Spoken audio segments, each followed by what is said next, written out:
Hi, Janet Beckers here from Wonderful Web Women. Now, I'm going to be sharing with you about cybercrime. What is it? How do you know when you're a victim of it? And what can you do about it? Now, the reason I'm telling you this story is we have been a victim of cybercrime this week, and it was a real shock.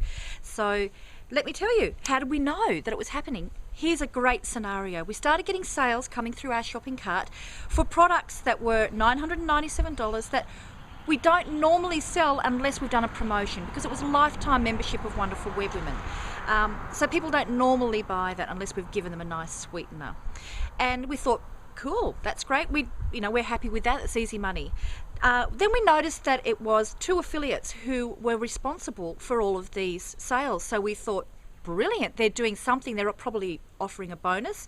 So I emailed them and said, hey, look, whatever you're doing is working really, really well. Anything I can do to help you, I'm here. I'm your girl. Didn't hear back from them, which I thought was a little bit strange. Anyway, sales kept on coming through. Then we got the one that really made the alarm bells run. That was, we got a $997 sale for a workshop that we ran 2 weeks previously. Now here's the other interesting thing. We're in Australia. The customer was in the United Kingdom. Bit of a sus sale, we thought, considering we hadn't even heard from the customer as well. So these are the things to think of. If you're getting sales perhaps for items that an unusual volume for a sale of a particular product, if you're not hearing from the customer when normally you may hear from them, people wouldn't normally buy a $1,000 product unless there's some promotion or unless they'd had contact with you. And also, having a look where the customer actually lives. So that sent us investigating. Now, what we found was the affiliate actually had an address for a hotel. That was a little bit sus. Then there's a few things that we could do to track it down. First of all, we looked in one shopping cart. That's what we used for our shopping cart. And we noticed that all of the sales were from Hotmail addresses. That's your first sign. The next thing we noticed, we looked at the IP addresses. Now, every computer has its own IP address. So we looked at those. We found that there were a lot of the sales from people in different places apparently were from the same computer. Another alarm bell. Then you can search on Google for track an IP. We did that and we found that these computers, even though the customer was in England, the computers were actually in Thailand. That was a bit sus as well. Then we could go over to eWay. Our one shopping cart takes all the payments and the information. eWay is the clearinghouse to say if the credit card was okay. We noticed that for a lot of the sales, they had tried 3 or 4 different credit cards that failed before they got one that actually worked.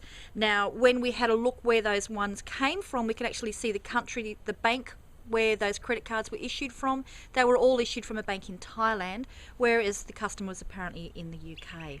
So you can see these are a way for us to be able to tell that this is some kind of fraud. Now, what do we think they're doing? We think what they're doing is they are using our shopping cart to be able to see what credit cards haven't been already reported as stolen, so they know which ones that they can now go out and spend up big on.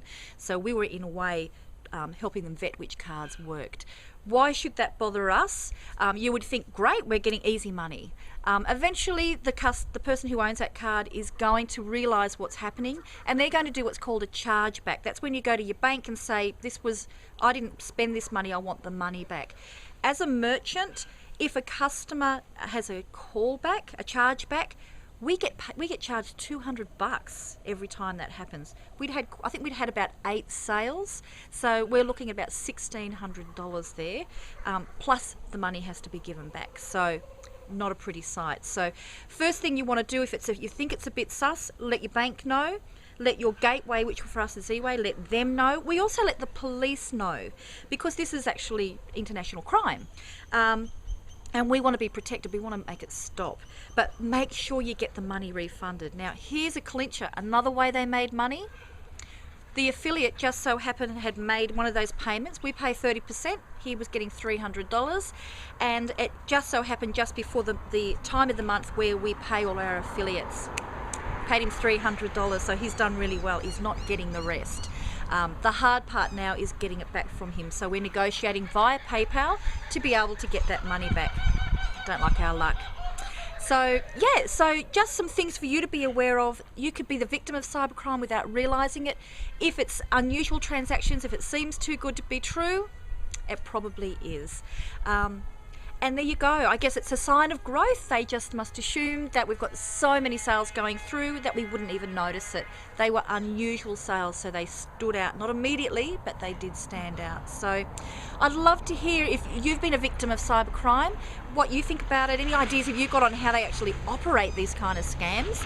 And so just leave a comment down below. I'd really love to hear your story on how, on any impact that this has had on you.